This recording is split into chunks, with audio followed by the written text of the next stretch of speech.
করেন। এতে ঘটনাস্থলেই মারা যান তিনি। এর পরপরই 4 বছর বয়সী সন্তানকে নিয়ে বাসায় দেখি যে স্ত্রী পরকীয়া প্রেমে আসক্ত, সেই বিষয়টি ধারণা করেছে স্বামী।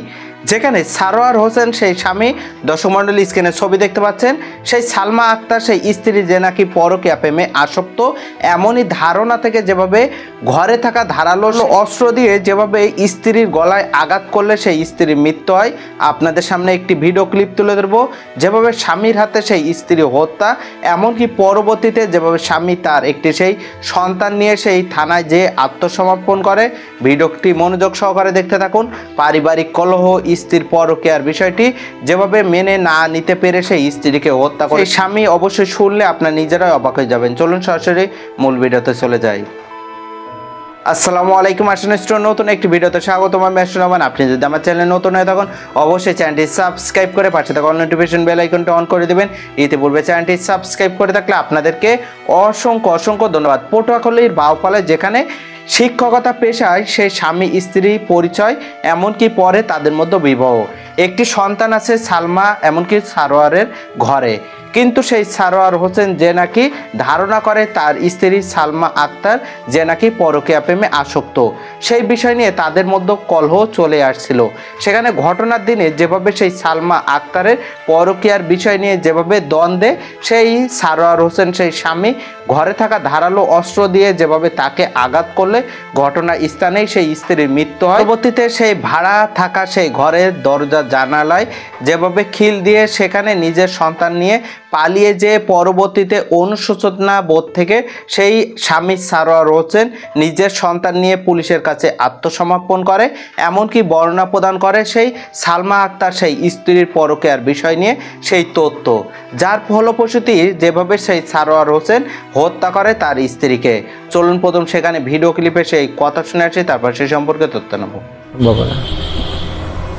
পরিচিত বলতে এই নুরানপুর ফাজিল মাদ্রাসা একজন শিক্ষক,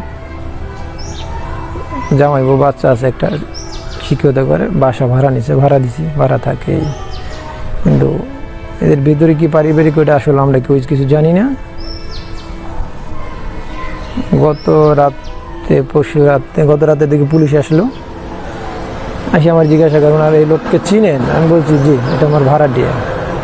পরে উপরে গেলাম, দরজা খুললাম, দেখলাম যে তার স্ত্রী পড়ে আছে। সে বললো যে আমি নিজে খুন করছি। একদিন ধরে দেখি ফোন বন্ধ করে, আমি বরিশালে থাকি তো, চিন্তা ভাবনা করলাম সারাদিন ফোন বন্ধ কারণ রাখে যাইয়ে দেখি।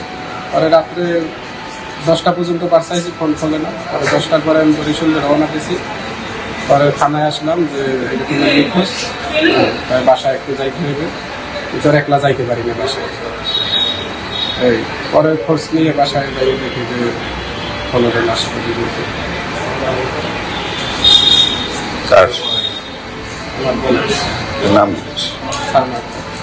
আপনার সম্পূর্ণ ভিডিও ক্লিপে স্থানীয় এমনকি পরিবারের মানুষ যেভাবে সেই বিষয়টি নিয়ে তথ্য জানিয়েছে, যেভাবে সালমা আক্তার সেই স্ত্রীকে যেভাবে হত্যা করেছে সারোয়ার হোসেন সেই স্বামী, যেখানে শিক্ষকতা পেশা থেকে তাদের উভয়ের মধ্যে প্রেম, এমনকি পরবর্তীতে নিজেদের প্রেমের সম্পর্কে বিবাহ, এমনকি একটি সন্তান আছে কিন্তু পরকীয়া প্রেমের সন্দেহে যেভাবে সেই সারোয়ার তার স্ত্রী সালমা আক্তারকে নৃশংসভাবে হত্যা করলো।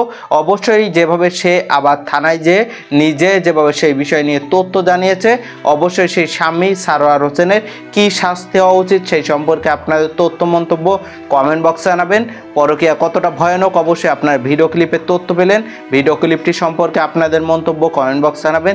সকলে সচেতন থাকবেন, পরিবার নিয়ে ভালো থাকবেন, সুস্থ থাকবেন। দেখা হবে পরবর্তী অন্য কোনো ভিডিওতে। সে পর্যন্ত আল্লাহ হাফেজ।